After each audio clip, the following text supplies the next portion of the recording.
Howdy y'all, Joe Hills here, recording as I always do in Nashville, Tennessee, and I am practically running down the dock. Actually, now I am running down the dock. I'm running across the sand. I am happy to make landfall here with this amazing box of Vincent van Gogh's art. I'm not sure exactly where I'm going to put all of it yet, but I've got 5 paintings, I got 4 signs. I do want to take those 2 sea lanterns, though, and install those actually right back where we were at that portal. Oh good, our first tree is coming in.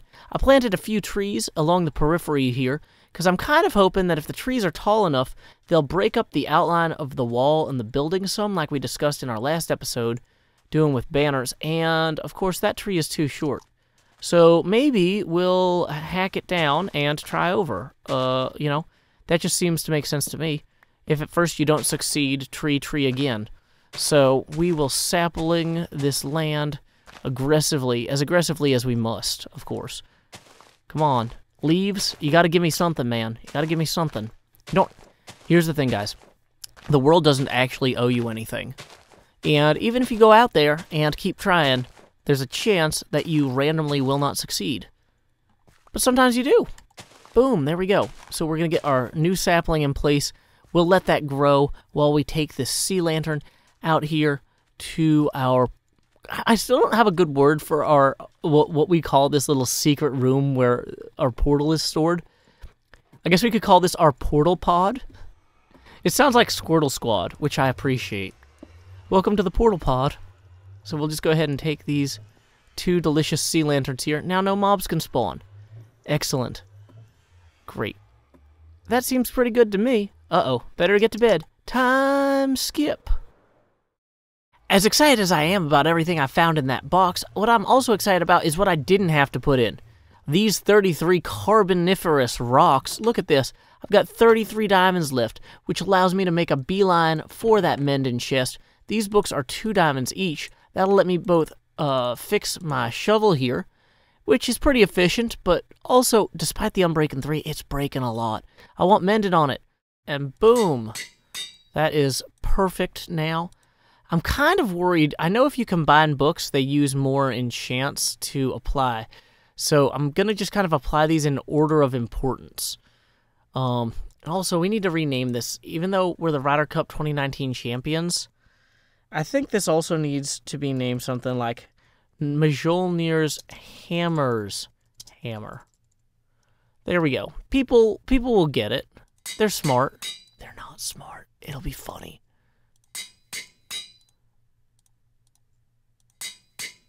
Boom, Unbreaking 3, Mending, and Loyalty 3.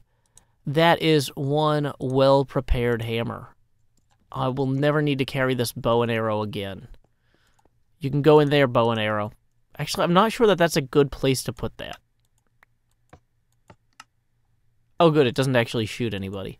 Yeah, then that's a fine place to put that. We're just gonna put that in there. Okay, great.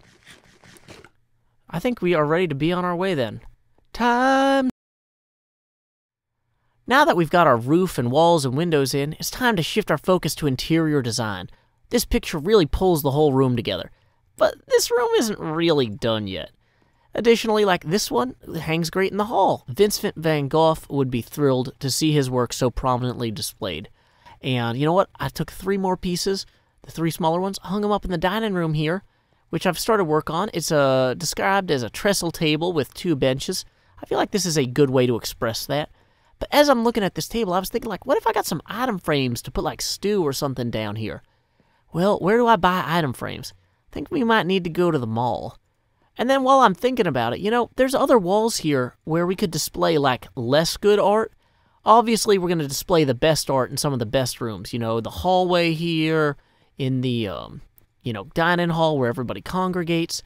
But there might be a place for having other, you know, artwork in other spaces. Like maybe if we could get a big piece to hang up right here.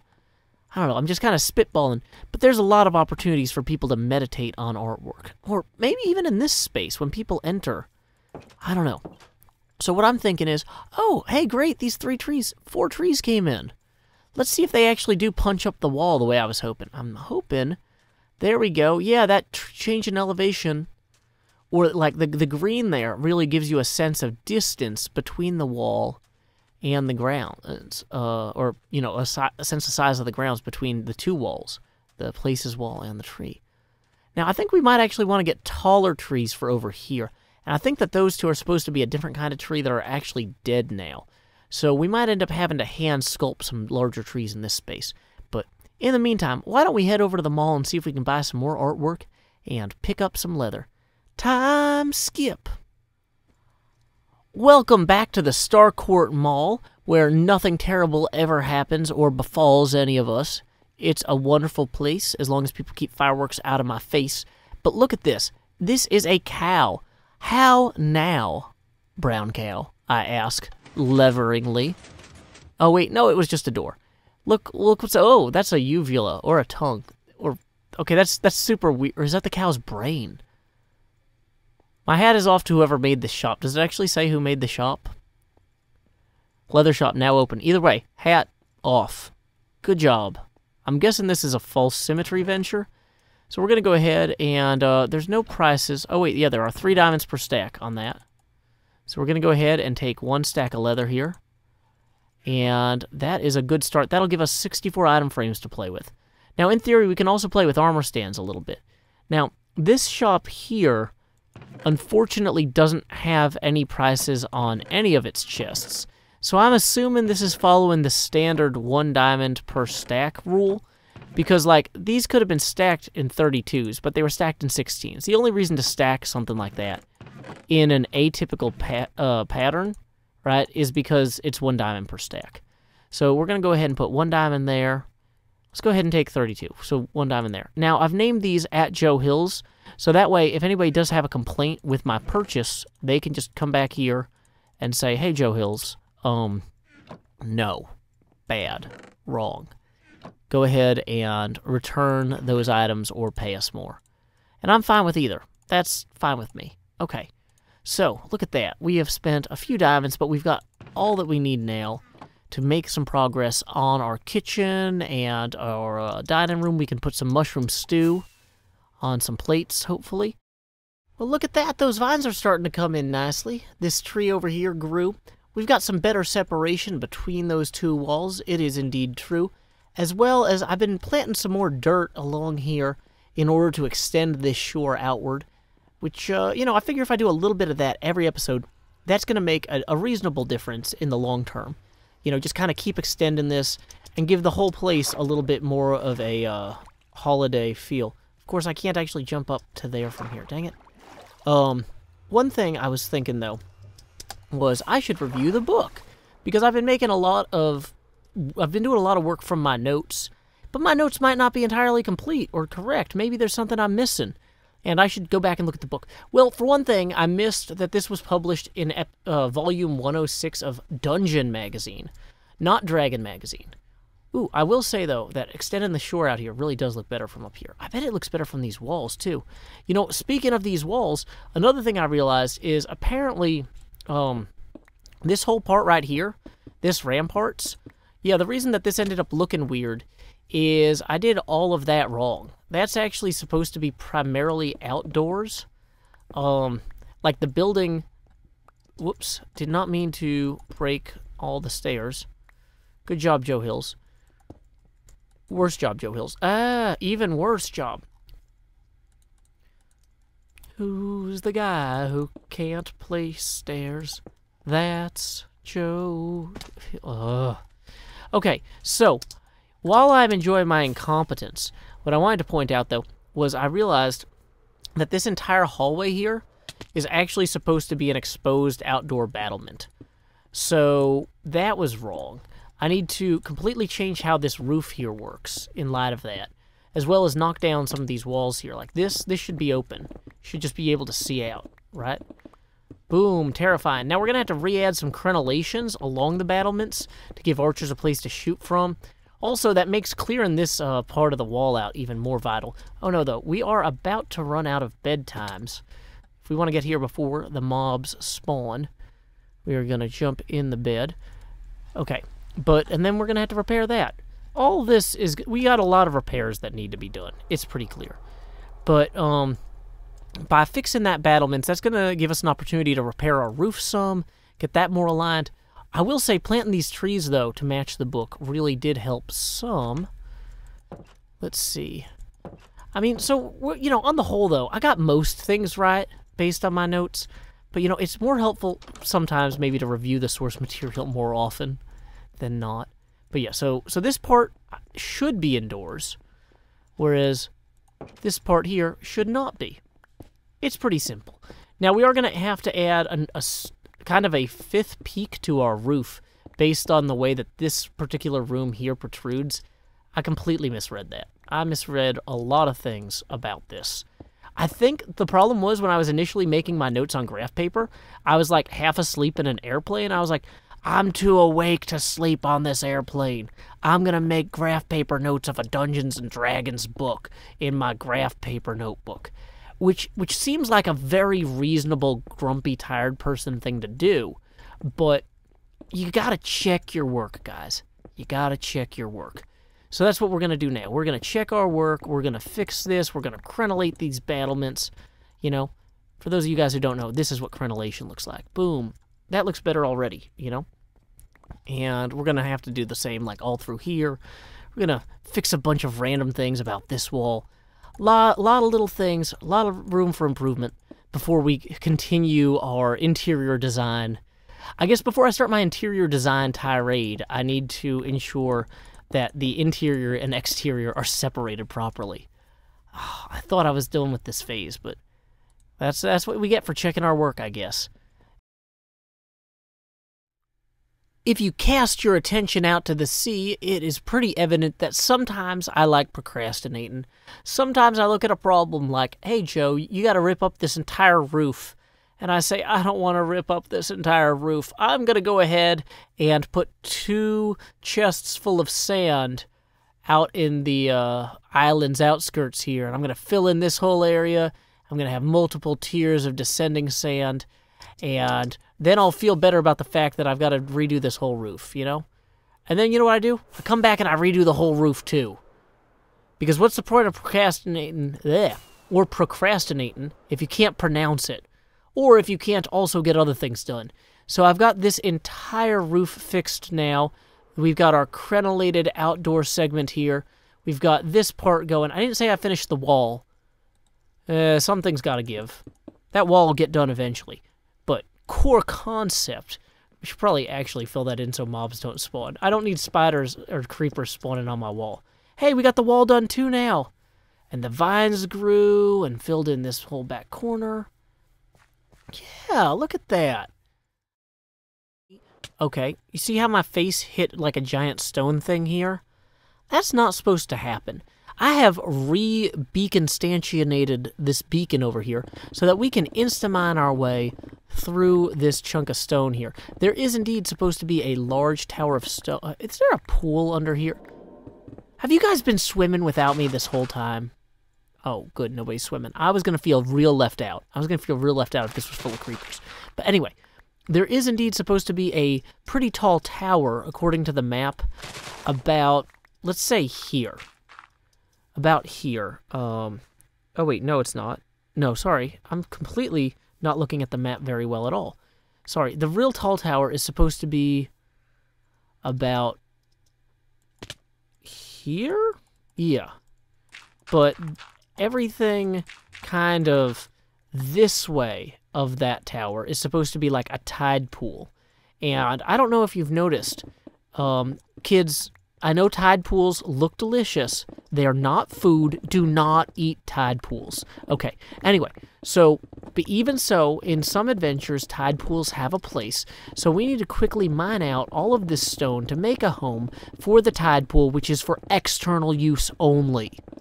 So, let's go ahead and get on that now. Tide pool skip. Well, from the docks here, you can see that I've definitely leveled out some of that hill, and that's passable. But you know what? Sometimes you fly past something and you go, wait, wasn't there something else I needed to do? Like, remove the rest of that hill? Ba-da-da-da. Look at that. We got rid of the rest of the hill as well. And I got a good start on this tide pool. I'm probably going to end up cleaning this up a bit. This is just a rough cut to kind of get a sense of where it goes and how it goes. Now, there's another thing, a quiet thing that no one really knows, actually. There is actually additionally supposed to be like a 400-foot tall peak. The tallest point on the island is actually like a 20 foot, no wait, that can't be 20 foot. 1, 2, 3, 4, 5, 6, 7. A 70 foot by 70 foot spire. It starts 70 foot by 70 foot at the base, and then it gets down to like a small plateau at the top. And that's going to be about 400 feet high, if I'm reading this map correctly, which seems like, well, kind of a lot. Yeah, 420 feet. I found out that the base of this is going to be about 21 meters across, and this is going to be 128 blocks high. So how do we figure out how high 128 blocks is? Well, here's the fun thing about scaffolding, is if you hold down the button on the bottom scaffold, it'll just keep making these taller. And there's 64 scaffolding in each stack. So if you put 2 stacks of scaffolding basically straight up here, that'll let us know how high our pillar is supposed to be. That just kind of seems like a solid way to save some time, and so we'll see how that goes. Okay, so this stone feature here is going to go that high. Let's see how that looks from the distance. I want to see how that compares, like when you're coming off the docks. How high is that stone pillar going to look in comparison to the tower? Oh, wow, that's really going to dwarf everything. But that matches the artwork from the book, so yeah, and I mean, obviously when it's 21 meters wide, it's going to look a lot better than that. So I'm excited. Anyway, I should probably catch some Z's. Time skip. I have built a stony pillar, a column, if you willer, around the scaffolding that I initially placed. Now, this is not a real... This is some progress, but it's not enough. This pillar has to be way bigger. It's going to actually be tapered.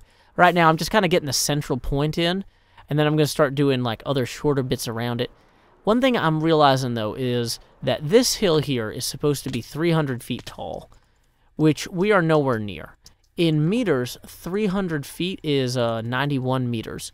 And if we look here, we are actually at 79. We are about 15 meters above sea level here, I think.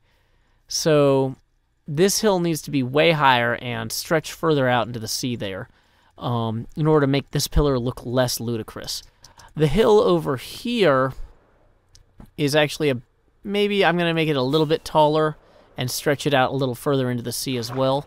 Whoops. Hello, piggies. Hello, cow. It's Joe Hills. I'm in the water now. Sorry, I got distracted by these farm animals. Moo. But as I look at the illustrations in the book, this tower in relation to this pillar, as seen from on the beach near the dock kind of over here, this pillar should meet the tower in height about here. So that means we need to add about 10 more layers to this tower. And also, there's a second tower back here we haven't even laid out yet. It's kind of a smaller tower with a distillery in the bottom. Nothing too crazy, but it's really evident that this pillar is going to look super out of place unless the lighthouse portion of this is taller and unless the tower over there is taller. It's just, this seems too crazy tall. Now, obviously, like I said, once we get the slopes in place, it's going to be less weird, but for right now, it does not look good. This is one of the reasons I didn't build that right away, but I'm at the point, though, as I didn't want to put the roof on this thing and then realize it was too short, and I was correct. It was going to be too short. So it's just helpful to kind of get this in place and see how it all fits together. The building and the terrain, it's all this organic expression of artistry. So we just need to make sure that our interpretation of it reflects that expression. So I better get back to it because an insane number of stone blocks aren't going to place themselves. Time skip. Wow, we ended up spending a few days just doing terraforming and large-scale external work on the building, which is a sign that I am an excellent interior designer. Any great interior designer can just show up in a space, decorate it, and call it a day. What I can do is show up in the space, raise the roof, blow up some giant rock formations, I don't know, add a tower with a lighthouse in it, and then, I don't know, accidentally hit a door with a fork a bunch of times, until finally our interior design just kind of naturally comes together from a place of just feng shui, beautiful flow. We've got our plants on the table, we got our meal, we've got our signs with the lies. So here's the funny part. People are like, Joe, these signs, you know, oh wait, that one has a typo. I was going to talk about how great they are because Mumbo made them, but I accidentally had to recreate them because the signs Mumbo made, it took off the words. The ink fell off when I removed the signs from the walls. But I was going to be like, these are Mumbo Jumbo original signs. So even though they're Van Gogh fakes, they're Mumbo Jumbo originals. Could you imagine how much it would be worth if Mumbo Jumbo made a fake Mona Lisa? Like, you know, he's always talking about all these cars he wants to restore. He could probably restore like 6 cars with the money he could make from selling a fake Mona Lisa. People love him. So you know what? I'm just going to... This sign that's worth nothing is probably worth more than this whole building. And for that reason, I hope we have no pirates or other invaders who try to steal that sign. But you know what? That's why we have murder holes to pour boiling oil through. Oh no, it's starting to get late. We should probably wrap up this video. You might have noticed that it was mid-roll ad-free, and that's thanks to $50 a month Patreon sponsor EagleFam. In lieu of that mid-roll ad, I will now read a poem of my own devising. I call this poem Standing Water Desk. I'm a thoroughly modern poet. I edit my poems on cellular phones after composing my drafts with a pencil, standing in a swimming pool, scribing my thoughts onto plastic paper that repels the water that drips from my head, but absorbs my thoughts all the same, instead, in lead. It's a wondrous age we live in. Our ideas can flow free without any worry. We'll forget them if we dry off too slowly. Yes, I'm a thoroughly modern poet. I livestream my readings for free. Though from on land, I regret, because, as of yet, there's no waterproof Macs or PCs. Until next time, y'all, this is Joe Hills from Nashville, Tennessee. Keep adventuring.